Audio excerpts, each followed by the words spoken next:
gonna go live. Are we on IG too? Yes, I'm waiting for it to show up so I can hit go live. Okay. And we're there. And we're live. We're live. See it on YouTube's. Yeah, there we go. We're on the YouTubers. Just got Welcome, the alert for the guys. Instagrams. Welcome. Welcome, Greg. That's a new name, isn't it? It seems like a new name. out there in the Greg Bennett. Yeah. Is it? I haven't seen that one before. Yeah, I don't recognize him. Let us know how you found us. Where you from? Why don't we just start doing that? Sounds There you good. There you go. Anyhow, it's just three of us today. Matt's off doing some stuff, so he couldn't make it today, but he's watching. I know he is. Anyhow, let me get my stuff straightened out here. And y'all boys ready to go? Let's go. Here we go.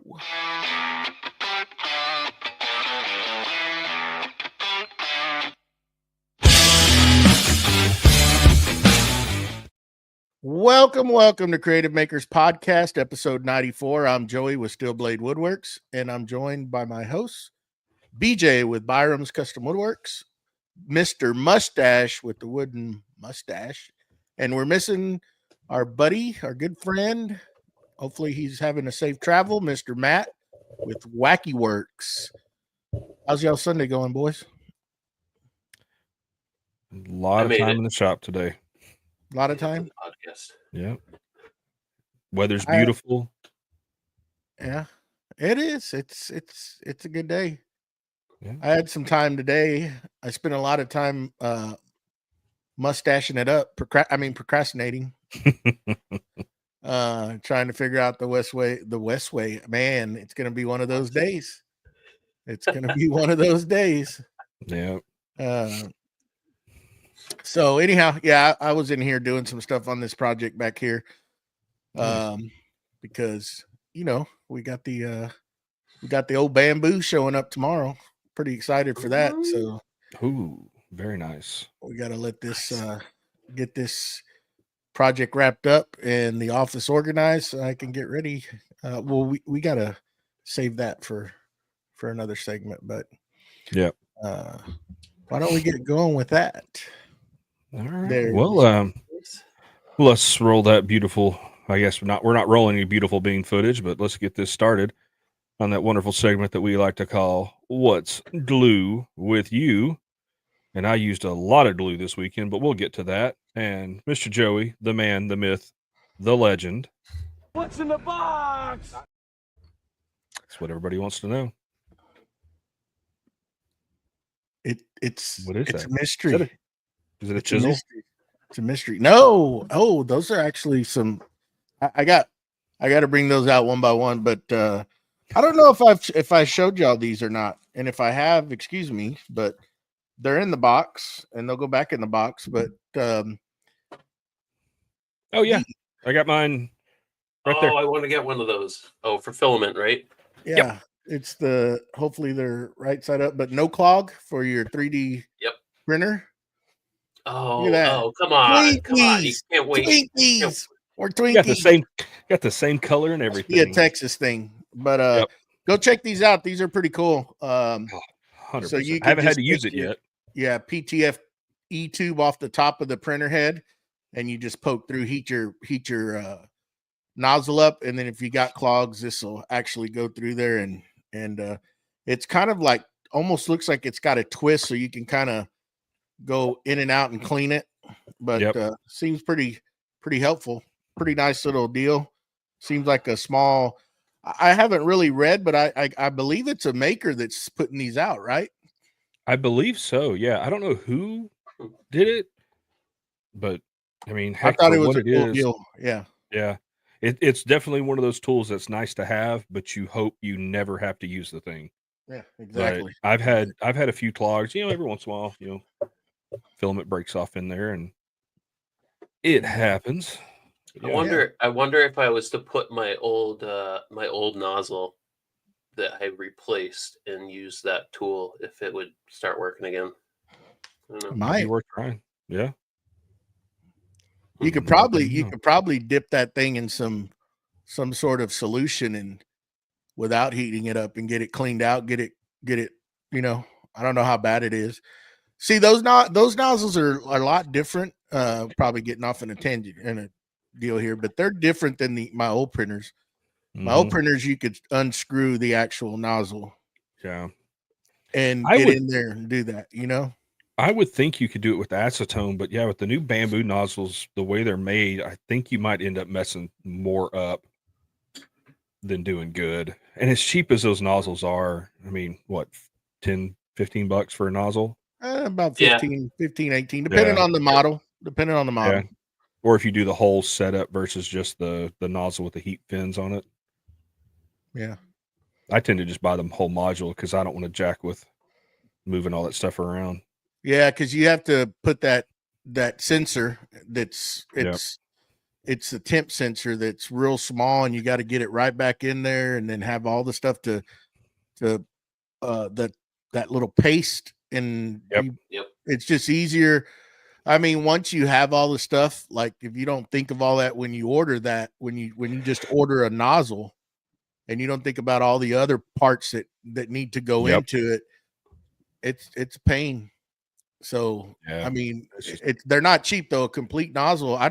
I know I ordered one for the H2D just to have one on hand. So when I do get it, and those are like $50-something a piece for the complete set versus like the P1S's. I think the P1S's are 20 or 30 for the whole $18. Set. Oh, I don't know. I'd have to go back. I don't know. Yeah. Anyhow, but moving on, I've been working on this project trying to get the wall control set up. It was just coming up with the way. I was back and forth, and I really didn't want to run to the big box store today because I would have lost probably 2 hours just going over there and back. So I used what I had, and I think I'll be able to hide it because what happened was that the studs aren't falling in the right place for the wall control. So I had to figure out a way to mount them to be able to attach them, how they're falling in between the cabinets, as you can see right behind me. Anyhow, so I came up with the solution, and I just got to work around to cover it so it's not seen and it doesn't look so just out there, like it's right in your face.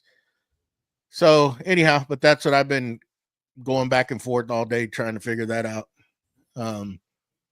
So yeah, that's really what I got. I need to get that done because my next thing is to get the CO2 laser back plumbed in to the exhaust, fired up, make sure everything's still good with it, and get this office back in order because like I said, I wanted to move to the other side around there by that back window. That's where I want to shoot the podcast from and lives and whatever. I don't want to be in this little corner over here. This is just a 3D printer area, I guess. So yeah. But that's all I got. What about you, Mr. Mustache? I got some work done on reorganizing the shop. I am trying to figure out. I got most of my wood onto the racks.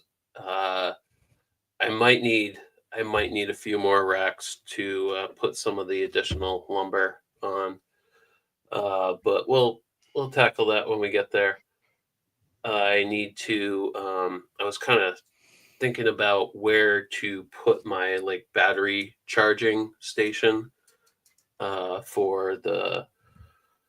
Let's see. I got the Milwaukee stuff. I got the Festool stuff, and I might put the Dremel. I don't really use the Dremel too often, but I do have a charger for that.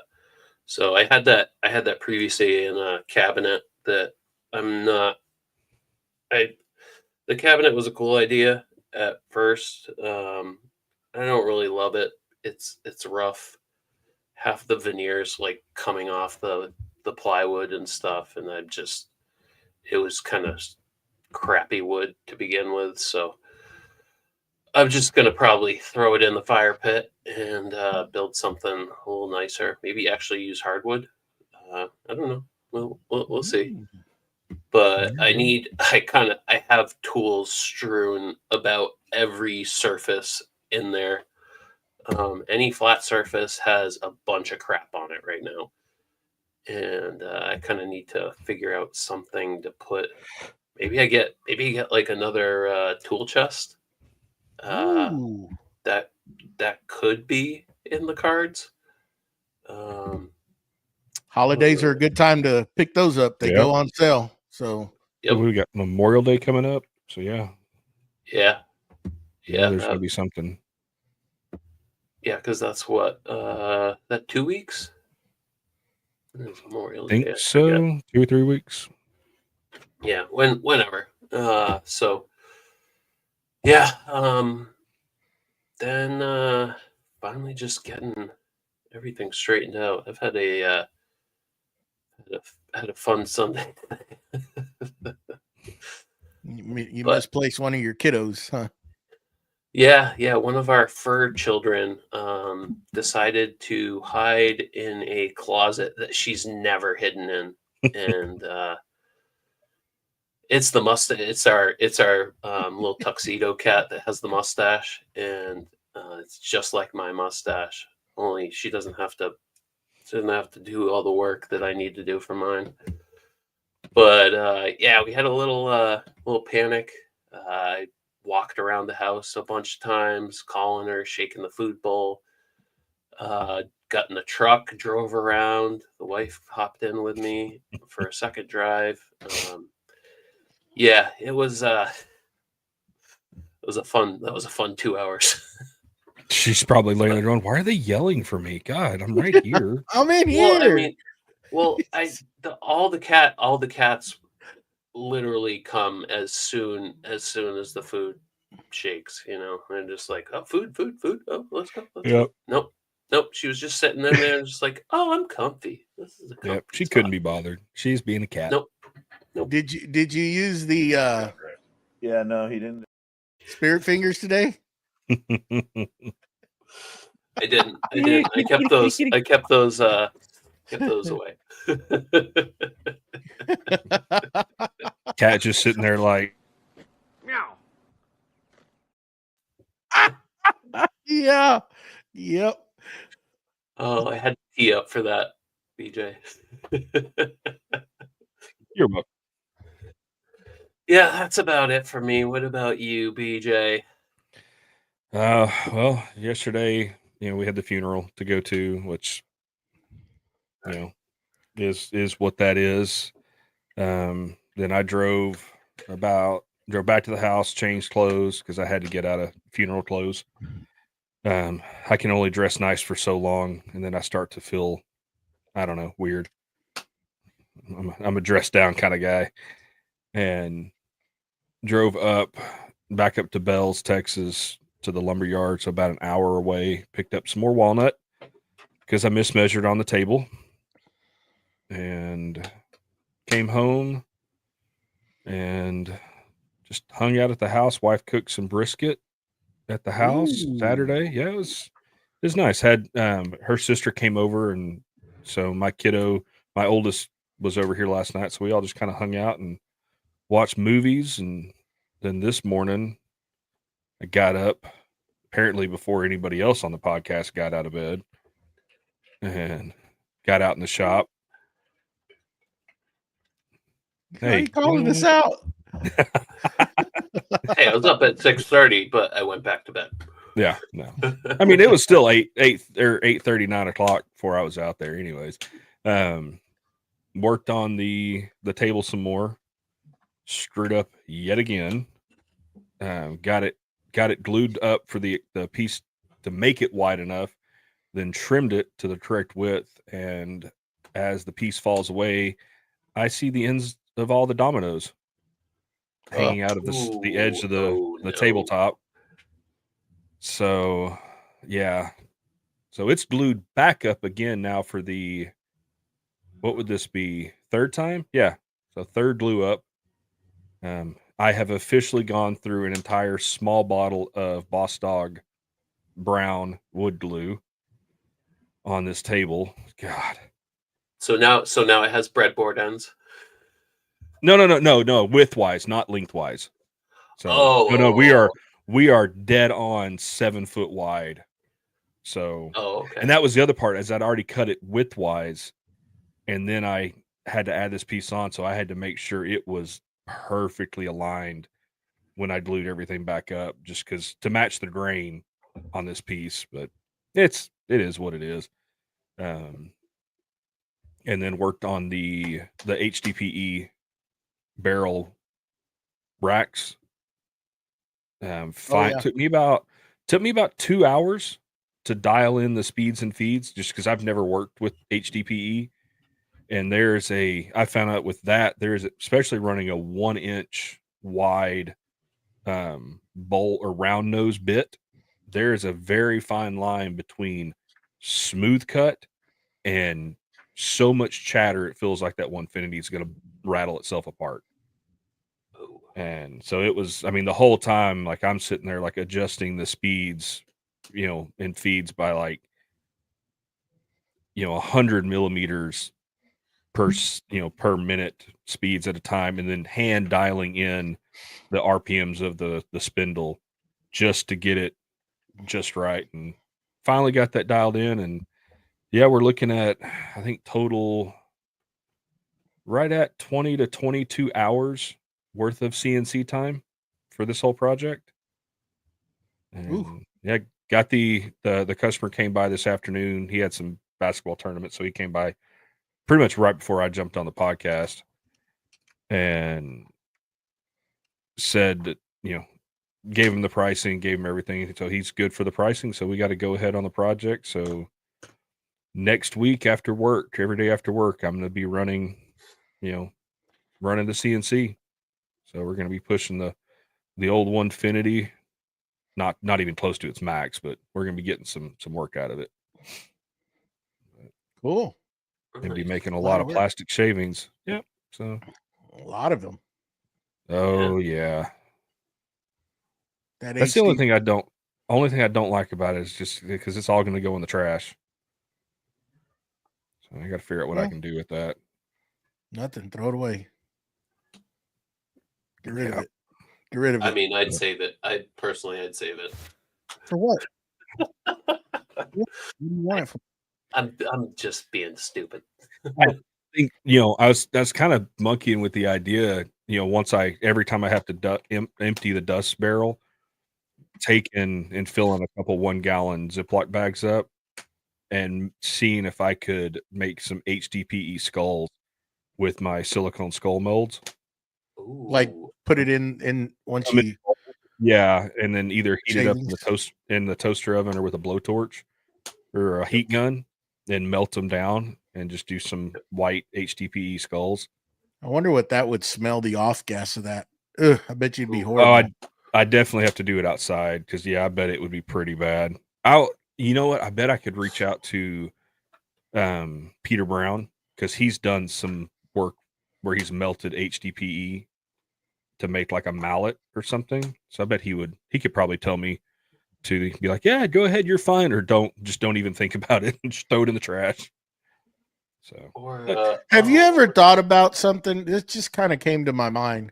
You're talking about melting that down. And I know you can work real mild metal with the CNC router, like taking a chunk of aluminum and make yourself an injection mold. Not really, like something simple, I think with the amount of work that would go into making something like that, I might as well just buy something like that. Like have somebody make you the mold. Yeah. But I mean, yeah, because you watch those guys that make like fishing lures, and they're just 2 blocks of aluminum that are whatever the negatives of the fish, and then they're just worm or whatever, they're heating that stuff up in some sort of melting pot or whatever, and then that's just squeezed in there, and I mean it solidifies so quick that by the time you know it, they're taking those molds apart and they're spitting out like 10, 20 Yeah, of those things at a time. Those fishing lures, the stuff that the plastic that it's made out of melts at such a low temperature. Yeah. I mean, I've had that stuff melt in my truck. Bags of lures melt together in my truck on a hot summer day. But that I could think about doing, but like trying to injection mold like HDPE into something like that, I don't even know how hot that would have to be. I don't know. Nita says her brother makes a lot of cool stuff with it. Yeah, it'd be something it's just something interesting. It's pretty cool how they do that stuff. There's some guys here on Instagram that we met a long time ago. I can't remember their name. Bryce from Waffle Beaver. He made the mallet that Corey carved for me on the CNC. But I'm talking the fishing lure guys. That's what I'm talking about. There's a whole, okay. Just like we all do woodworking, there's all different, deals on Instagram, different groups, and a bunch of them make fishing lures. And it was just cool. They were actually on one of my lives a long time ago on a Friday, and they were showing us that stuff, and it's pretty neat. Matt saying 266 to 356 Fahrenheit. Of course he would know. Yeah. And JP said YouTube channel Brothers Make. I'll check them out. Because they probably do some stuff. Yeah, that's what Anita was saying. Okay. Oh, okay. I thought she meant not her brother. I was going to correct you. Okay. Well, no, correct me away. Correct me away. I'm surprised she didn't correct me. You a bunch of correctopotamuses out there. Anyhow, moving on. Oh, yeah. Cool. Yeah, but yeah, that's been my weekend. So, and then I got on here with you guys, and yeah. Well, we can't forget we had a pretty funny show Friday. Oh God, pretty interesting show. There's a lot of laughing. Yeah, I had an awesome time. It looked like he did, but just like that. What? Yeah, he had an awesome time. Thanks to Mr. JP Woodworks, JP down there, our buddy from across the pond. He's known for his antics and catching people at their most awkward moments. And Mustache was giving him quite a few of those opportunities. Oh, you guys were just feeding me ammunition, and I was just going with it. We knew what he was about to do to you, so you got a fair good taste of the wrath of JP. But yeah, Scott did stay real quiet. There was a lot of individuals in those shows that just did not move, didn't do anything at all. I think after the first meme came out of Mustachio, everybody else was kind of like, okay, I'm gonna slide down here under the camera. Go back. I'm already used to him. I don't give him I don't give him any ammunition because he's gotten me plenty of times, over the years. And I know sometimes he'll catch me, but it's the rookies that get caught all the time. And Mustache went down that road. So I sure did. Anyway. So let's move on, guys. Mr. All Mustache, right. you got something to go. Yep. I would like to give a shout out to our patrons that are helping us keep the lights on. And I'll start off with Keith Drennan from Blackthorn Concepts. We have Scott Shirk from Willow Creek Lumber. Don Patterson from What's Next Woodworking. And our newest patron, who was on here with us, was it last week or the week before? Mike Holmes from Broken Lead Woodworks. So we thank you guys for your support. And if you would like to join the ranks and help us in our podcast endeavors, there are links on our YouTube, Instagram, and Facebook pages, and you can become a patron. There you go. So, all right, guys. Thank y'all very much for the support. And this week, I think we're going to talk about the topic of the show is specialty gear in the workshop. Basically, like, different technologies that we incorporate. I guess we can go that route and see how we all utilize them and what we, our opinions of how they help us. So who wants to start it? I'll Go ahead, start us off. Mustachio. There you go. Here. Why not break the ice? There you go.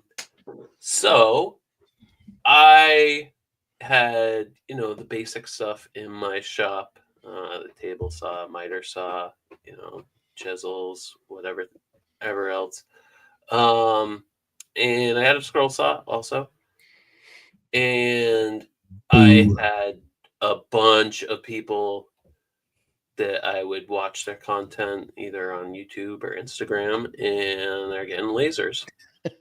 Some are diode, some are CO2, and you see them doing tumblers and all kinds of stuff, cutting thick material. Some of those CO2 lasers that are beefy will cut 3/4 inch plywood and stuff. And I mean, I wasn't anywhere in the market for that, but the diode looked interesting. And I think I started with like a 5-watt or something. And I know once I got that laser and I learned that it could cut thin-ish material, because I just had the 5-watt.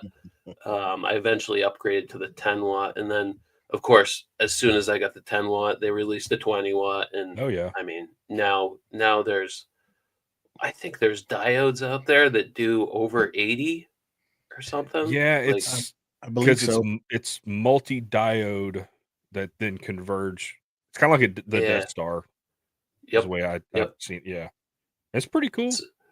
So I mean, like the laser, getting that laser, just changed a lot of things for me in terms of how I do stuff.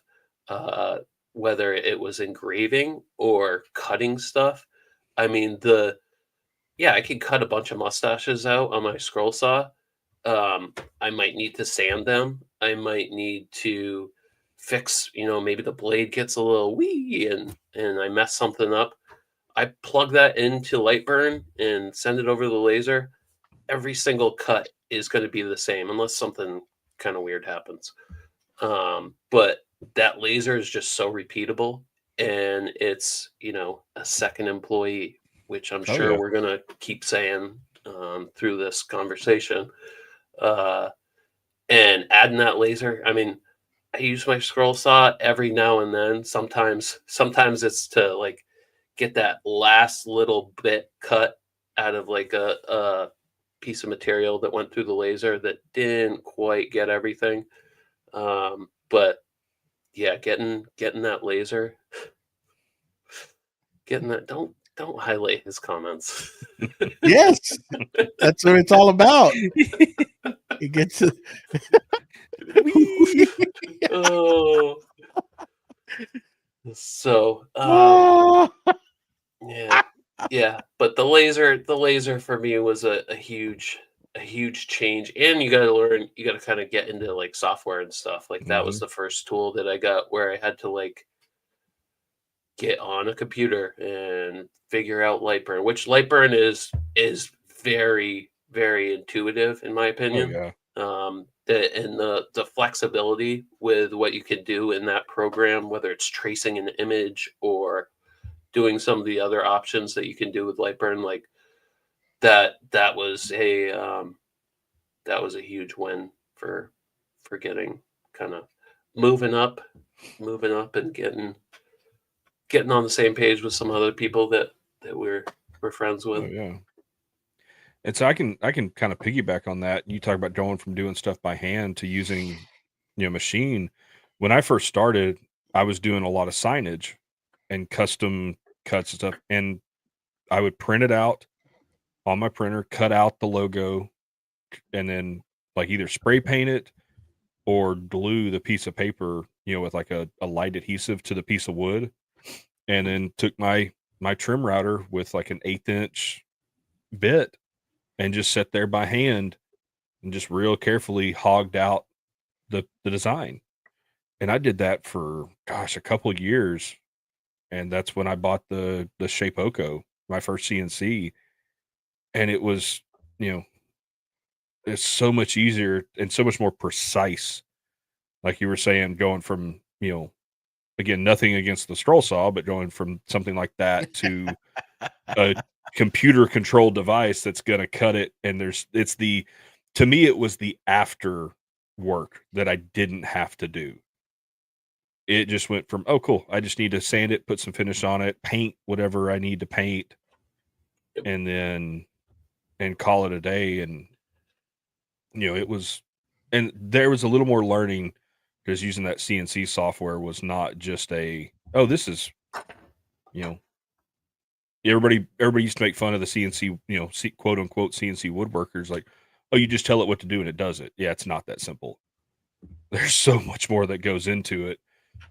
I broke countless bits just because it's, I thought I had the speeds and feeds right, or I thought I had this zeroed right, or I thought I did this right. And, you look over at the CNC that had been cutting for 10 minutes and like, there's nothing happening. And you see the bit sticking out of the wood on another part of the project. And it's like, crap, but once you figure that out, it's pretty simple in a roundabout way, shape, or form. But yeah, to me, that CNC was a huge upgrade. I had a CNC for 5 or 6 years before I ever got a laser.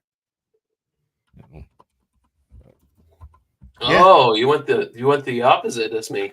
Well, because when I first got that, there wasn't really any, like, I don't think diode lasers existed. That wasn't a thing. If you wanted a laser, you were talking $15,000 to $20,000, for a CO2 laser, versus now it's, you can get a 100-watt CO2 laser, for a couple thousand, depending on the quality that you're looking at. But that wasn't an option. Because I think, do what? No, go ahead. I was just going to say, Mr. Gatton says his CNC has an easy button, doesn't everybody's? I mean, I wish mine did. Yeah. Hey, Matt, no, I'm better. I haven't broken a CNC bit in a year. It's been a year since I broke one. And that wasn't my fault. The collet slipped. But see, I'm trying to remember which I purchased first. It was a CNC. I got my CNC first before I got a laser. Yeah. Yeah. Because that's, it's been in the last like 2 or 3 years that lasers have really become prevalent. And honestly, I think it's because of Glowforge. When they got big, that's when you started seeing all these, Chinese made diode lasers, and nothing against them. I mean, they're great lasers.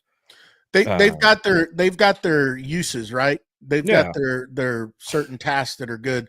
One, that they're portable, so you can take them along with the laptop loaded with light burn, and you can go mobile. You can go burn stuff. Who was it? The one of the first. I know a lot of people do it, but I've seen. Oh my gosh, his name's drawing a blank. He was on the show. Bruce Ehrlich. I seen him. He went and laser engraved some barrels one time, and I was like, it's been a while, but those are the kind of things that you can do with them, right? So they have their uses, right? Versus a big laser like what we have, a CO2 that's stationary. That's it's going to have its task of cutting bigger materials and cutting. You can laser engrave a lot deeper. Just a lot of different things, and then teaming that up with the CNC.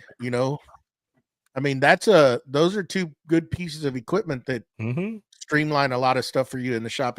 If you're doing this, trying to make money off of it as a business, they're good to have. I mean, it makes a lot of things achievable.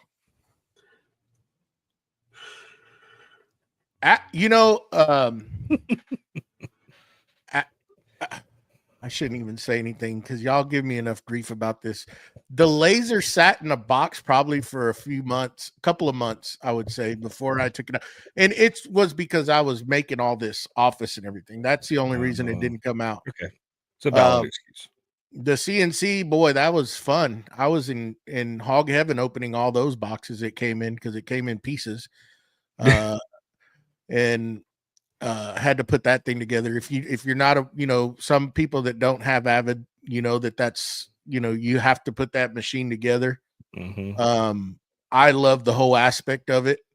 I actually did YouTube videos of putting that CNC together. One thing is that was my first CNC I ever owned, and to get to know it by putting it together and know all the different components and how it worked. And just building it, just the fun of putting it together. Some people don't like that. I found it very fun and interesting to be able to do that. Yeah.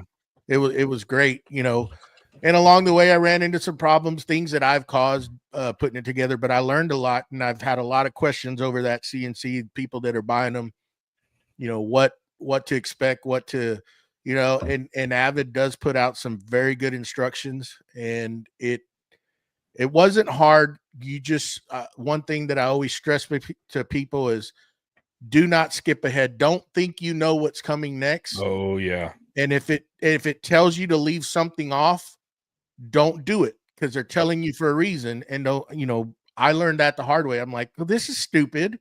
You should put this on as well. And then a few steps down the way, it's like, I'd be taking it back off, So it is a very good, thorough assembly guide. I pulled it up on a big external monitor or screen TV and followed along, and it was fun. That was a good project. I loved every bit of it. It was it's a great CNC. But you need some room for it. that was me with the Shapeoko, and that's why I went with it over the Inventables. Is yes, there was still assembly required, but not to the extent of the Inventables one. And yeah, I mean, their instruction manual, same thing. I pulled it up on the TV in the shop and just step by step. Took me about 6 or 7 hours to put it together. And then go into the Onefinity. Now that's leaps and bounds. I had the Onefinity up and running in an hour and a half. Real time. Now, if I wasn't filming it, I think it took me about 3 hours just because, filming takes longer. But I mean, that stuff it's part of it. I would much rather put it together to know, okay, here's what's going on. So if you ever need to fix something, you know how to fix it. Well, or know the steps to take it apart. Right. And if you've never owned one like myself, a lot of people graduate, they buy a small version, get to know it and then move up to bigger machines. And as far as myself, I was still trying to learn the terminology and wrap my head around what some of the stuff was. And that's a great way to know, to learn all the different components, your stepper motors, so that way when you do have problems and you got to call tech support, what they're talking about and how to communicate with them, because that's a big part. You can't just tell them this doohickey over here on the bottom right corner, third bolt down from the left, that doesn't work. It just makes it tougher for them to do their job. And I have to say that when I was put on the Avid machine by Jay Bates, I follow Jay Bates. I've watched a lot of his stuff over the years. And when I was in the market for one, that's a guy that really hooked me on that machine when I was looking for a CNC. The aspect of putting it together, that really drew me, the rigidity of it, just comparing all the different other machines out at the time. Of course, I wasn't going to invest, on one of those big industrial style machines that you're going to pay $20,000-$30,000 for. But, that was a good machine, and I felt very comfortable. And when I, talked to the Avid sales rep, it just, everything was right. And that's why I went with it. And I'm glad I did. It's been a great CNC. Yes, I have not used it in a while because it's not plugged in, but I'll get back to it. I mean, I did love, when I have it running, it's a great piece of equipment to have in the shop. It is. Yeah. And then again, the CO2 laser. I mean, I've made a lot of stuff. That stuff is, how can I put it? You can make some easy money with that machine. Very easy money.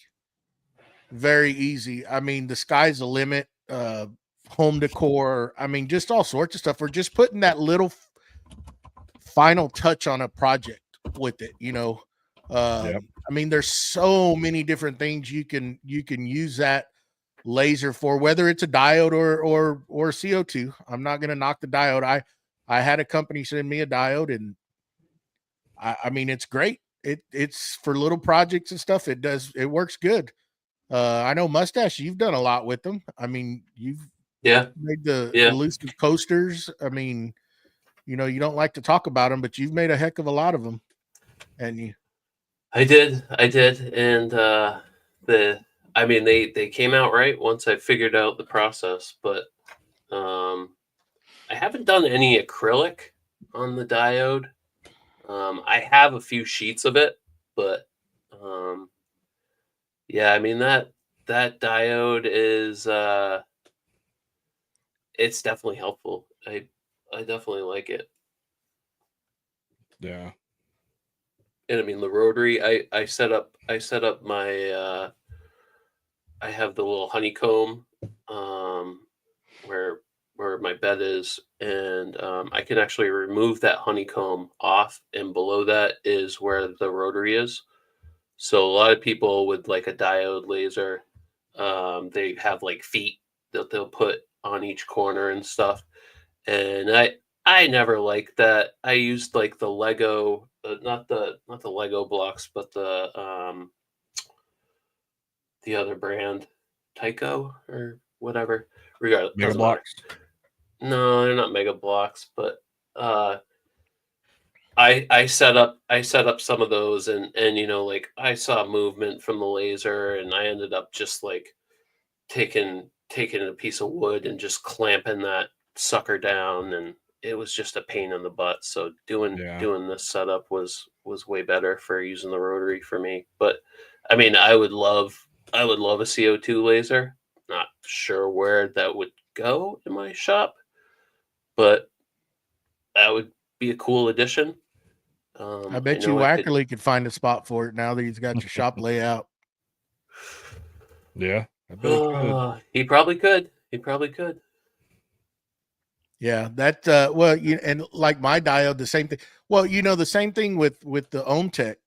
When I purchased the rotary for it, they said this is the rotary that you need for it. And of course, the bed has a cone underneath it for all the trash that falls through the what do you call it? The honeycomb. Honeycomb. Yep. And that will actually bottom out on the bottom of the laser before the bed gets low enough for that rotary to hold a tumbler underneath the laser head. So you don't have enough lowering once you put that on top of the honeycomb. Even if you take the honeycomb out and just put it on the spades or those pieces that go across the strips of metal that actually hold the honeycomb, it's still not enough room. So I was like, what the heck am I going to do? I wasn't going to buy another rotary. And that's when I came up. I had some aluminum in the shop, and I had to build basically another table on that cone. And I made my own pieces to actually hold it. And they live there. They don't interrupt nothing. That bed is there. Then I have the strips of metal that hold the honeycomb on top of it. They don't, so when I want to use a rotary, which I found on that OhmTech it's just a pain to hook that up because you have to reach on the back side of that machine and unscrew. I forgot which axis is it. I believe it's the X axis, and you plug the rotary into it because you need the Z axis to keep going back and forth. The Z axis is your laser head, right? I hope I have that right. If No, not, somebody will correct me. I think you might switch your Y because your X is going to go back and forth. Oh, it's not your And Z. then- Your Z's your table. Yeah, You're up your and Z's down. your height, and then you're probably. I know on my Orter, I have to swap out the Y plug. Okay, so yeah, when I need my rotary. and it's just a pain, and I don't use it, and that's why I like the diode, because the diode, what I ended up doing was, well, we're just gonna go into it. Another specialty machine is the 3D printers. That helped me out. Like Matt had the issue with raising the diode. You put it on basically a false bed where it's right below it. I actually designed a set. I call it the lift kit. And it raises the diode up. It replaces the metal legs for the diode. And I designed a set of legs. And I have on my YouTube video, that's the most thing out there that somebody wants. They want the file, they want me to sell it so they can buy those legs. And I'm like, I feel that it's just a conflict of interest. It's just me, that the company that sent me that laser, they have a set of legs that you can buy, right? And I just feel putting that out there, it's just taking, that's just me. It's just my morals. I'm like, I don't like doing that. I mean, I get that, yeah. So I just I don't put them out there, but it raises it enough to get the rotary underneath to be able to use the rotary. Essentially. So, but yeah, the 3D printers have been, I've had one for a long time, when I first started when I was in my old shop. I bought one of the original, my first 3D printer was a Dremel, and it was used with the computer, that Hewlett Packard Sprout. It was a 3D imaging computer. And it was kind of like a setup to where the Sprout, what it is, the PC, it's one of those computers like the Mac that's all in the screen, it's all together like a Mac desktop. And it has, but this is a Hewlett HP, and it has an overhead camera, or I guess essentially what you would call it is a scanner, and you put your object on one of those turntables on the bottom, and that will actually scan your image, and then you send it straight to the 3D printer through that software that's on that computer. Anyways, that was my first printer. I still have it upstairs, man. That thing will run. It's loud. There's like the leveling it's just like very, very generic, but the thing would print.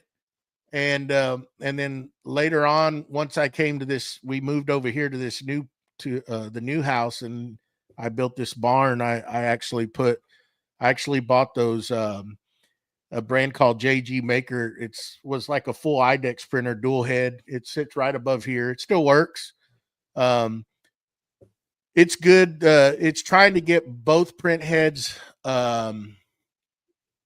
level, so it'll print right. So if you want to do 2 color prints, it was kind of like what Bamboo did now with the AMS, but back then it was 2 print heads.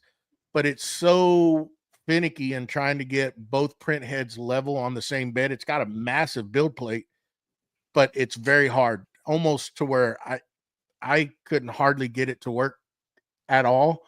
So I bought the same brand, but just a regular, another version of another model. And that's what I started 3D printing a lot with, were that, I forgot what they're called, but I did a lot of 3D printing. I find that cool to be able to design and print stuff that's useful in the shop.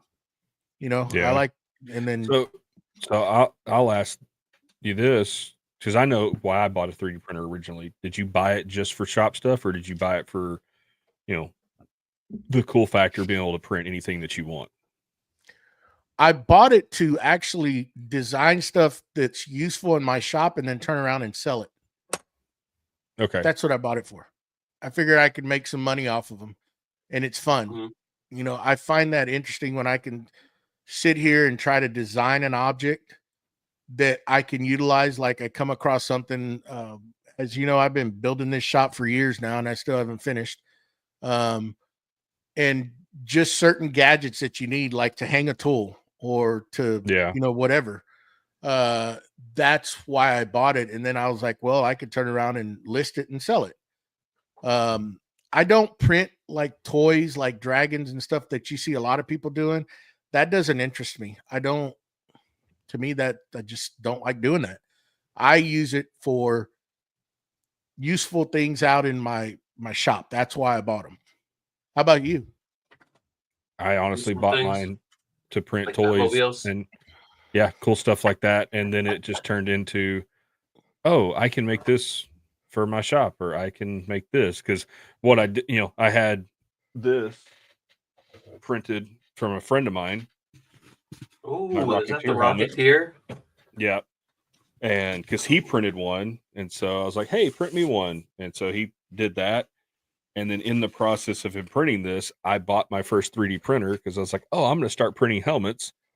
And I printed a few little helmets here and there. But yeah, if I could show you the shelf above my computer, it is tons of 3D prints. And yes, it's practical in the shop. I run, I sell things just like you on Etsy that I print, that work, that are in the shop. And then like all my tool hangers, dust collection fittings, all kinds of stuff. It turned into that, but originally it was, I see a lot of people printing really cool things for their kids and other stuff. And I'm like, I want one. Had some Christmas money, so I bought an Ender 3 and the rest is history. Now I have 2 Bamboo Labs and my Ender 3 is a, doorstop. Decoration. We're not gonna put it at the level of a scroll saw yet. Yeah. You should cast it. You should cast it in epoxy, BJ. I might do that with a print head. There's still some practical uses out of that printer. But yeah, they're like, I mean, you make a good point. It's like things that you had to purchase. If you really think about a 3D printer, like just dust collection fittings, right? Mm-hmm. Those things like that you can be like, you come into a problem. Well, I need to reduce down from 4-inch to, let's just say some oddball size, just whatever. It's like, boom, jump in here, design it. Now, of course, yes, it costs you X amount of dollars to buy the printer, and then you have to have the filament, but you're in-house now. It takes away, it does affect people like me that like to sell that stuff. I'm not going to lie, because you've seen the sales drop. Because a lot of people, Bamboo has opened that avenue up for a lot of people. Now, maybe 100%. not on the design side. They still got to learn the designing portion of it, right, to be able to make this stuff. But it's the part where you could just come into the office, design it, have it printed in a few hours, and you're on your way. You don't have to order anything. You don't have to get it shipped. All that kind of stuff. Yeah. Which having printers. When I bought the Festool, the 75, the TS75, everybody knows that to improve the dust collection, you have to close in that side port. Why are you raising your hand? Go. Oh, your camera. Okay.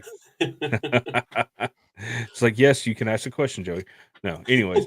And I found the file online to 3D print the cover that fills in that hole on the side of the saw. I printed it. Every time I use a saw, it would just fall right out of the saw. No matter how I adjusted my tolerances, it just didn't work. So finally I found, I think it's not Tools Today. I forget the guy who does it, but he makes them. Tools and they're like by Design, maybe? I think so. And they're like $5-10 or something for one.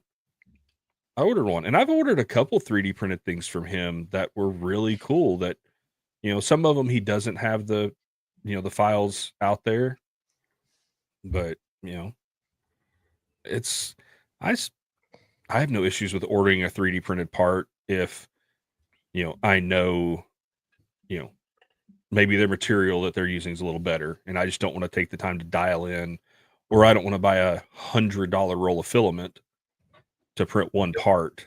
Right. I mean, don't get me wrong. There is certain things I'm limited to my design.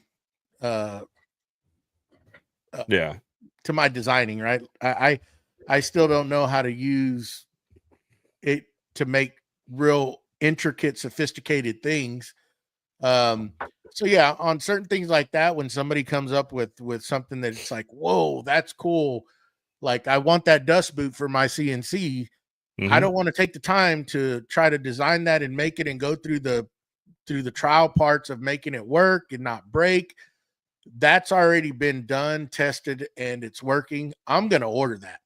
I'm even though I have the capability, unless they're offering the file, I'll buy the file and print it myself. But if they're not, I'll buy it. I'm not, but there's a lot of things that I like the challenge to try to come up with a solution to make certain things, just to challenge challenging myself, see if I could make it. And that's why I like the 3D printers, certain things for the CNC, like stops or, jigs, whatever, there's a lot of things you can make now. The little guide rail platforms for your routers, for your palm routers or your trim routers, to be able to do certain tasks, that hook onto your track saw tracks, if you have one of them. I mean, there's so many uses. They're great. They're great to have. Oh yeah. I mean, so go ahead, Mustache. Oh, I was just gonna say I bought a few of, just like what Joey was saying with the Milwaukee. I have the Milwaukee like little trim router, and I bought one of those little track guides to do like straight lines and stuff. Maybe I wanted a dado or something, and like that thing is clutch. It was like $10, like take my money.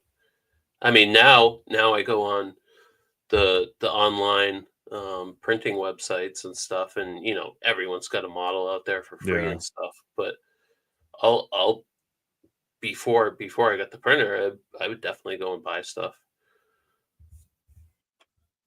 What were you gonna say, BJ? So other than tools, because I know there's other technology that we use out in our shops, what are some other things that y'all use? Let's talk automation. So, like for me, like I can walk into my shop and say, who, a word, let's get ready to let's start working. And the lights come on, the air compressor kicks on, the fan in the shop kicks on, the air drops 2 or 3 degrees. And then when I'm done for the day, I can say, all right, let's wrap it up. And everything turns itself off. So y'all use any kind of automation to make your life easier? I do. I have some smart outlets in my shop, and those are plugged into my A-word device. And what is that word? No, I'm not gonna set everyone's Amazon device off. But I just say turn on the shop and turn off the shop. But I also have a couple cameras out there. I have a door sensor, some motion sensors and everything, and I have automation on that. So when I'm in the shop, I just hit turn all these things off, because like I don't need to keep getting notifications that someone's in my shop. Like, I know it's me. But I mean, other than that, I don't have anything like grit automation style like Jason Bent was talking about when we had him on. I would love it, but that's a little ahead of my budget right now. If anyone's in the market, I think their sale's still going. I believe it is. I believe so. Really cool. I would love to have that in my shop just for the sheer aspect of little ones. That's being able to turn something on and not knowing any better. You know, grandkids. I have grandkids now, and they're very curious. And at some point, I'll probably incorporate it. I'm not ready for that, but I do not have any automation as far as the A word goes in my shop. As y'all know, everything's still in the box, so there's no need for it. But at some point, I mean, I guess I would do something like that to turn on my lights, but or whatever. I think it would be great for like maybe turning your chargers off, your charging station. As we all know, a lot of fires have happened from leaving those things plugged in and your battery's just sitting there cooking. That's what I always make sure when I turn those things on that I got to remember to turn them off, and I forget. And that's where that would be very helpful is turning things off like that and not keeping them from just trickle charging for days on end. Cause there's some times where I don't even come out here, just too busy in life and just don't come out here. And when I do come in, it's like, oh my God, I left those things charging. And that's not good. That was me with the air compressor. Why I automated that. My old air compressor, like I didn't go out there for 3 or 4 days. Somehow a line had ruptured. Oh. And so by the time I went out there, went to turn, I could hear it running. Like you could hear the air compressor running, but it was making a really weird noise. Reached over and to see what was going on. When I touched it, I couldn't touch it. The motor was it was right on the verge of melting. It was so hot. So it had, for all I know, it had been running constantly for like 2 days because, the tank couldn't fill up. And so now I have it set to where it's on a smart plug with a dual plug coming out of it. One goes to an LED strip and the other side goes to the compressor. So I can just, even like if I manually turn the lights off in the shop, I can see the glow of that LED strip. And it's like, oh, the air compressor's turned on. That's a dang good idea. Now, is that compressor 110 or 220? Yeah, it's 110. It's just one of the California Air Tools compressors. And I need to probably get rid. I got a big Ingersoll Rand that it's so loud and obnoxious, and I mean I do need it to a certain point, but I don't need it in here, right? Yeah. I need to figure out what to do with that because I mean for the most part everything now, I mean I've tried to transition everything over to battery operated instead of like I very seldom use any air nail guns. I used to use a lot of them, and it just got to a point where it's just having to lug that around and have an air hose attached to it. It just frustrates me. So I've bought battery powered nail guns when I do use it, but I don't even use them a whole lot anymore. Everything's you just change the style on how you work. See, I still love my brad nails and my pin nails, but I've got air plumbed, to almost every corner in the shop. So I'm within almost arm's reach half the time of one of those slinky cords for my air compressor. So I believe we've got 2 questions, one on Instagram and one in here. Let's do the Instagram one first because I can't see that one. Okay, so Victor from Wim Design is asking, have any of you either thought of getting a LLC or gone through the process? If so, how was the process on an LLC? Not I have not, but I'm about to start it because I was kind of scolded by a fellow business owner for not doing it. I know it changes as far as how you do your taxes because right now I just do, BBA. I do it BBA, and sole proprietorship type thing. But I know there's some protections. I want to say in the state of Texas, if you're not a veteran, it's a couple $100 to do it. Yeah, it's not very much. It's not. That sounds about right, but I think it's a yearly. That's a yearly fee. also? No, I think it's it's one time. One Yeah. time. Oh, is it? One time. Okay. If I just one of those things, you know, I do a DBA. I don't do anything else because to me it's not worth it as far as the taxes go. I don't do enough business to justify it. And that's one thing. Once you do that, of course, like BJ said, now your tax preparation at the end of the year is way different. Yeah, you're gonna have to have somebody do it. I mean, not necessarily if you're very, you know, capable of doing it online yourself, then you could do it. Yeah. But there's a lot of different things that come in with an LLC. So I would really look into it. I'm not no tax professional. I'm not going to give anybody any advice. I would tell you maybe go talk to a CPA and do more research before you bite that bullet. That's what I would say. Another question that we have here is Jason Sullivan. I'm going to bring it up here. Matt, you want to read it? Yeah, Jason said, at what point do you support versus design for files? So I'll start it off by saying if I need something, you know, whether it be a hanger, a doodad, a whatchamacallit, whatever, I go to printables. Actually, lately I've been going to Thangs. Yeah, because good. It pulls from everywhere. So it pulls from printables, not Tinkercad, whatever. It pulls from all the 3D repositories, and it just makes it so much easier to find it. And if I can't find it, or I can't find what I need, and what's nice is a lot of people that have designed certain things, you can go out and find the step files or whatever. And I'm slowly learning Fusion, and I'll go in there and adjust it to what I need if I need to. A lot of times it's, you know, the hive mind of the world out there. You can usually find what you need.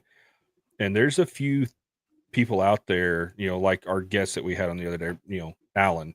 I support him because he does some pretty cool stuff. But yeah, I very rarely have to design stuff unless it's just something, you know, super detailed to exactly what I'm doing. Yeah, I'm kind of like you. If I need it quickly and I don't have the time, then I'm gonna go try to find it. And if it means buying it from a fellow maker, I'll do it. You know, and that's basically my answer to it. Time. If I don't have the time, then I'm gonna look for it and I'm gonna buy it. If somebody's has it already done and ready to go, send it. Time is very, very crucial, and I don't have a whole lot of time in the shop any longer, so I got to utilize what I got. So if I don't 100%. Have the time and sometimes it sucks because I've got all these 3D printers and I'm very well and capable of making it, but it's just taking the time and going through the different iterations of trying to get the correct fit to whatever I'm trying to do. It's just not there. See, my goal at the end of the day is to get my daughter to learn 3D design very well, so I can just be like, here's what I need. Yeah, I'll go buy you some ice cream or something. Can you design this for Dad? No, it's like my cousin's son. I had some extra, and he got into it and into 3D printing, right? And I had some extra 3D printers. One that I had never used. It was still. Why do I keep throwing myself under the bus? It was still in the box, and it was the same version, a step down to the ones I used to do all my manufacturing with. And he wanted to get into it, and I gave him that. I gave it to him as a Christmas present. Oh, nice. And he took it, and I actually gave him another one this past year because I didn't use it. I didn't need it. So now he has two. And then I think his parent, my cousin, her and her husband, they bought him one for Christmas. So he ended up with three. And that young man that young man, he likes to go to those airsoft competitions. That's what my son does. Yep. And he made all these attachments for his airsoft gun, and he sells them now. He designs his own stuff. He figured out how to do it. It's the greatest dang thing ever. And he'll send me pictures out of the blue. He's like, "Look what I made," and I'm like, "Wow, that's pretty cool." That's cool. So, it's super cool to watch those young kids. They could catch on to that stuff and run with it. It's pretty neat. Oh, I mean, I wish some of the technology that we have today was around back in the 90s when I was growing up. Like, who knows where we would be now if we had that at our disposal then. Oh, yeah, cool. 100%. All right, we got another question. Let's see. So we all have a backlog of tools sitting there to be assembled, or it takes time to figure out how it works. What's an acceptable time frame to leave a tool without getting it functional? So, Matt, let's you and I talk about this because, I forbid to answer that question, Mr. Sullivan. We're just we're gonna bump Joey down to the stage for a minute here. Yeah. I mean, for me, I am buying tools and stuff. For me, it's like Christmas Day when stuff comes in. I want to get it out of the box and play with it as soon as I can, or use it or figure it out. But there have been things where it's like, I know there's a learning curve to figure this thing out. So, and that's still hard because usually if I'm buying something that I know there's going to be a learning curve, like CNC, for instance, I would have spent 6 months researching that device, that tool, and watching videos on how to use it and watching videos on how to, put it together or whatever before I even ordered the thing. So I'd say a month. If it sits on the shelf for more than a month, Joey, what?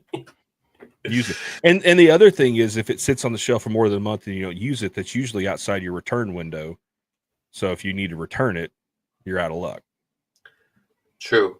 That's one thing I would like to highlight because I've hit that with something. I don't know if it was something in the shop, but I bought it and I went to plug it in or something. It didn't work, and it was already past that return 90-day return period or something, and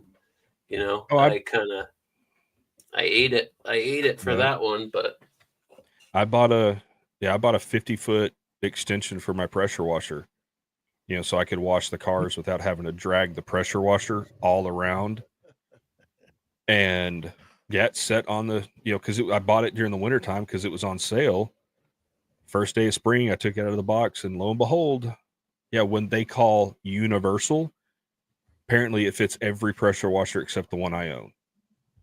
Perfect. Yeah. And I'd had it for 45 or 60 days. So 30 days outside of the 30-day return on Amazon. And luckily I was able to send a message to the store, the seller on Amazon. And they were like, "Hey, we'll issue a refund for you. Just here's the return tag, send it back." We That's understand. That's why you buy Festool. Well, when Festool starts making pressure washer equipment, I'm talking woodworking. Because you have passed the 90-day return policy on that. Yeah. Of actually getting your tool fixed if it's bad. But anyhow, I just thought I'd throw that little tidbit in there. Yeah, Matt, I actually know about the 90-day return policy inside. Well, see, and I like what Redleg said here. Said usually I purchase a tool because I need it right away, so it's getting used when it shows up. That's me. It's and I know it probably, as woodworkers or as tool people and all that, it probably bugs the heck out of our wives when they're like, "Oh, what do you want for Christmas? What do you want for your birthday?" It's like, "Do you need any tools?" And I think my wife stopped asking me if I need any tools because it's like, if I needed a tool, I've already bought it. You know, don't buy me tools for Christmas or my birthday. Give me gift cards. You know. Yes, gift cards are great. Yeah. Gift cards Rockler are and great. Amazon. Yeah. But yeah, I'm the same way. If I need a tool, I'm buying it then to use it on a project or use it for something. Yeah. Well, what are some other things that specialty gear in the modern wood shop? And I would say modern, it's not really modern, but music. I think every workshop needs some form of music. You know, whether it be a, you know who on the, playing your music, or Bluetooth from your phone, or I do have AirPods that in your set up. ears. I have a big old speaker up there in the corner that I Bluetooth to when I'm in the mood. Yeah. A lot of times I'm not in the mood because it's like, I don't know. Sometimes I'm just not in the mood to listen to music and I just don't turn it on. But when I am, that I have that already set up there. Yeah. Usually what I'll do is just to have some, if I want some noise, I have a TV in the shop and I just turn that on and I'll either throw on YouTube videos of fellow makers and just let them play just to have some noise, or, or podcast, you know. Yep. That's what I do, because I'm horrible about wearing ear protection in the shop, which I get onto the kids when they come out there and I'm working. It's like they both have their own headphone earmuffs sitting on the hook by the door. If I'm running saws or running anything, those get put on when you walk in the door. But of course, Dad's sitting there with nothing, so I've gotten to the habit of putting my AirPods in that have the noise canceling in them. And it's just easy. Just plug them in, throw on a podcast or throw on Pandora or something. And just, I keep the volume turned way down, but it's just for the sound protection, noise protection. That's really it. So. I'm the world's worst, but since I won these, now I have them. Yeah. Yeah. The only time I remember to put on ear pro is when I turn on the planer, just because that thing is so freaking loud. Yep. God, yeah. Because I think I'm the same boat. That's the one tool that I'm like, where are those? And it's so bad that my I use the Walker, the shooting headphone earmuffs that have I got a pair of those. The active noise somewhere. That have the microphone, so it'll when it's quiet you can still hear. Now, granted, I forget to turn them off, and the battery's always dead, so they don't function. But I leave them sitting on my planer. That's where they live, is on that planer. So as soon as I go to turn the planer on, I have to take them because I set them in front of the switch. Wow, PJ, I never thought to wear those in the shop. You just they gave are me an epiphany. Well, I did it just because, like I said, kids come out there and other stuff. And, when I was at my big shop out in the country, I'd have the doors open and people would just randomly come in. And if I don't have tools running, I could crank the volume up on them, the sensitivity, so I could hear somebody walking across the gravel drive coming into the shop. And because, so if I had my back to the door, I'm not getting spooked or someone's not walking up behind me. So I have another one. How about incorporating, I don't know how this would fall in, but some sort of sharpening system for your tools, like whether you have hand planes or chisels. We all have at least a set of chisels. And do y'all have anything? It's something to have a whetstone. I just use an old-fashioned whetstone to sharpen my chisels and my hand planes. Well, y'all are lame. Just kidding. I don't use hand tools enough to justify spending that kind of money on like the Tormac. Yes. Tormac, yeah. Yeah. I'd love to, because then I could sharpen knives and I have the Worx Sharp. I have a really nice knife sharpening setup to sharpen my pocket knives and kitchen knives. But yeah, just running chisel blades and plain irons. Yeah, I just have a simple whetstone, which I'm probably going to upgrade because I kind of want to go to one of the nicer what are they, like the diamond ones? Yeah. That have got like the multi sets. Just because I just get tired of dealing with the whetstones.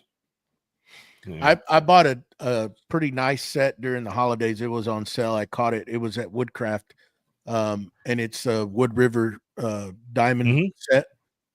Man, and they're great. I want some higher grits. It doesn't take very much, you know. Tormek is kind of like how you would put up here like Festival, you know, those are high-end tools, right? And Tormek's a great option to have in the shop if the budget's there. They make different versions of that style of machine. You know, you have Grizzly makes its own, Rycon makes its own. I mean, there's various different versions out there. Win makes a similar machine, but just as far as like stones, that diamond set I bought, I think it's like 600, maybe 800 and 1,000 or 1,200, somewhere in there. The grits, it's 3 different, and they're great. As you all know, and a bunch of people know, and I've gotten into hand tools, and I've started my collection. I always kind of like was hesitant of doing that, but I find it very exhilarating to use those things when you have them set up right and they're sharp. Man, oh yeah, it's nice, right?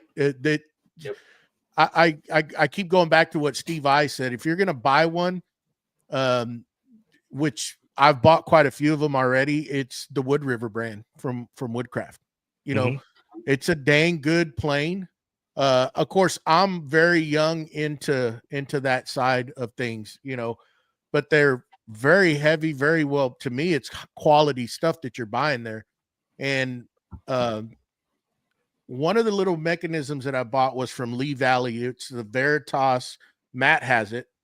He bought it the same time that I think I got it during the holidays. It's a jig to set up your angle for your blades, whether it be a hand plane or a chisel plane. I mean, a chisel, anything. It easily lets you set the angle to where you can go straight onto a whetstone or a stone and sharpen those things. It's pretty nice. It's going to cost you, I think what it was, Matt, like $120 for the whole complete set. Somewhere around it. For that Veritas set. And actually DIY 3D DIY Dave is the one that showed us on the stoop one day. He showed us that setup, and I went and looked for it, found it, and then I told Mustache about it because he was looking into getting a good set of chisels, and I said, "Man, you need to have this. This thing is freaking great." And it is. It takes the guessing game out of it to setting up those, getting the correct angles. Or the bevel, whatever you want to call it. And that's one thing, you know, I'd never thought about sharpening things, but if you can have that, even just to like sharpen knives, you know, your kitchen knives or anything, something like that is good to have in the shop and learn it, because you could get into it fairly reasonable. If you're just going to use stones, you can get those cheap and be set up fairly easy to do it properly. Yeah. Isn't there a saying that dull tools are more dangerous than sharp ones? Yeah. Yeah, 100%. There's the force you got to put behind them, and if when it finally does break or when it finally cuts, it's tearing. It's not slicing. Oh, I put a chisel right into the top of my thumb, and I had maybe 6 to 9 months of like video reels and stuff on Instagram where it looked like I painted my thumbnail. Yeah. And I broke out a hand plane today, you know, just getting the squeeze out off of this table, just because, you know, sanding's easy, but I was like, I want to play with a hand plane. Hit it a couple times, like, man, it's just not. You would think it would be cutting better even through glue, and pulled the blade out of it, and I was like, oh, this thing's duller than a butter knife. Spent about 20 minutes on the whetstone, and it was a hot knife through butter after that. It was beautiful. And then even like working on some of the walnut, like it was just, the shavings were gorgeous. And it kind of brought back that, if it wasn't a 7 foot by 3 foot table, I might flatten this whole thing with a hand plane, break out my old number 7. But yeah, and Jason's down. I mean, there's various different. I mean, it's just like anything out there. You have your lower end sharpening stones, and you got your higher end, and you know some of those stones can get upwards of 100, 200 bucks a piece. You know, so the question was asked, what do you use to sharpen your chisels? Are you primarily using stones, or are you using? Yes, I haven't gotten to the point where I'm comfortable enough on the Tormek to try that, but I have some older chisels that I have used on the whetstones that I have gotten them really dang sharp, and it doesn't take very long. Now I have some that are just been abused, right? And everybody probably has a set of those that you use them for just about anything, you know. And I haven't tried to repair those, but some of the ones that I didn't abuse that I just put on there, I set them up in that Veritas jig and I just took off. And I didn't, you know, I just did it. It's just fun to see how sharp you can get them, because I always like to do, you know, you see all these reels out there where they're just slicing paper with nothing, you know, it's just, put it up there.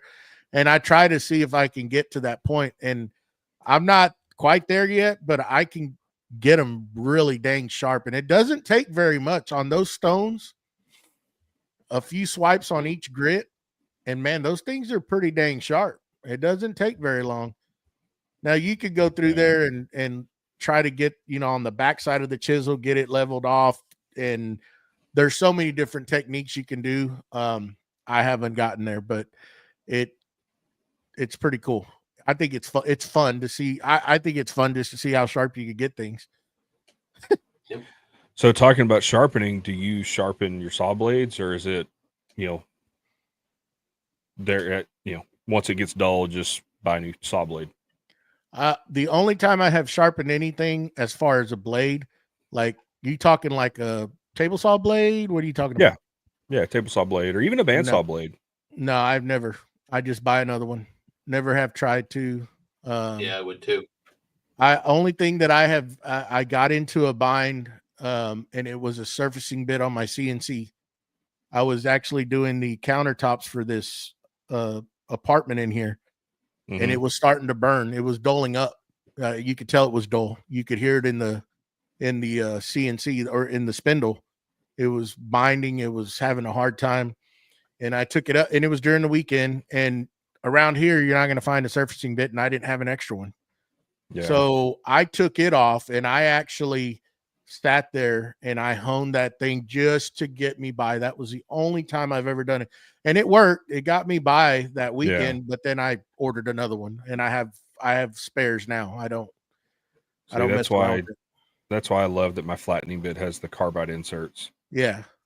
That's, to me, it's worth the money to spend a little extra and get the ones with the carbide inserts. But yeah, I've thought about it, because I've run the CMT blades in my table saw, and I know they're sharpenable, and they're like $50-$60 a blade. And I think the one that's in there now it's getting to the point where it probably needs to be sharpened, because I've cleaned it and it's still, you can just tell it's a little dull. Right. And so I'm debating if I want to drop another $50-$60 on a blade, which, I mean, I might as well, you know, spend the money on the blade, send this one off to be sharpened, and then I've got a backup. But yeah, you know, bandsaw blades, and I've got a local shop that'll do bandsaw blades, but I tend to end up breaking a bandsaw blade before it needs to be sharpened. So I've never sharpened a bandsaw blade. Yeah, I just replaced a video of someone doing it. Yeah. What's that? They had like a little jig that would like step up to the next tooth and then step up to the next tooth, and I'd never seen someone sharpen a bandsaw blade before.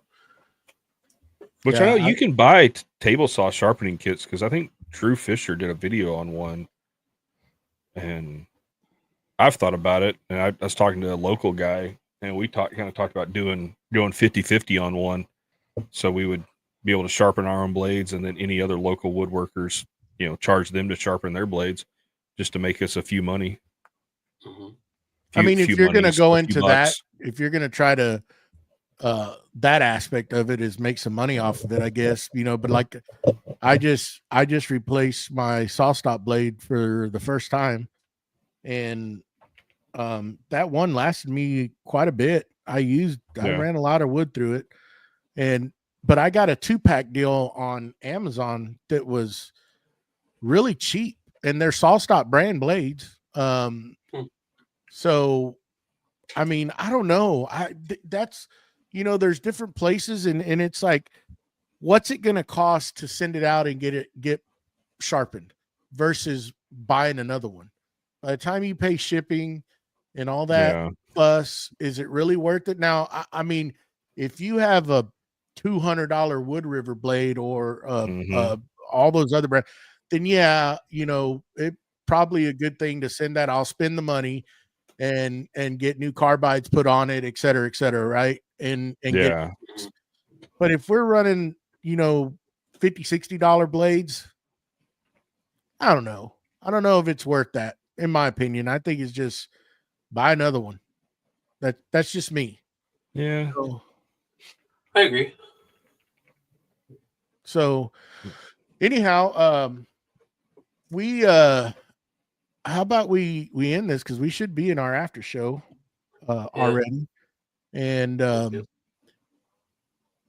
just going to let you know that we've had some action in Patreon. We actually gained 2 members while we've done the show. Did we really? Get out of here. 2 members. Our good buddy Matthew, I don't want to butcher his name, Matt. Serio.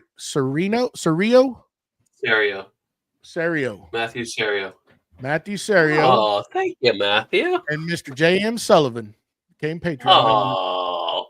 Thank you. I will be emailing y'all as soon as we get off here. I'll email y'all the link for the after show so y'all can join us if y'all would like.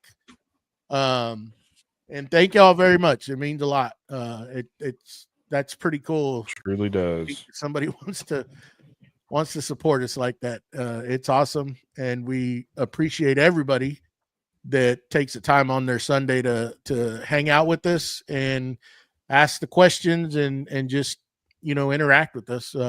And remember, if you have something you'd like us to talk about, head on over to Creative Makers Podcast at Gmail. Send us an email.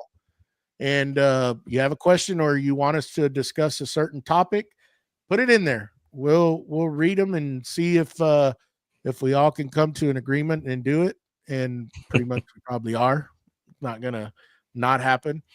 And if you feel it in you to support us like everybody else that we mentioned, head on over to Patreon/Creative Makers Podcast and check it out. We're going to head on over to the after show. Thank y'all, everybody, for joining us. We appreciate it.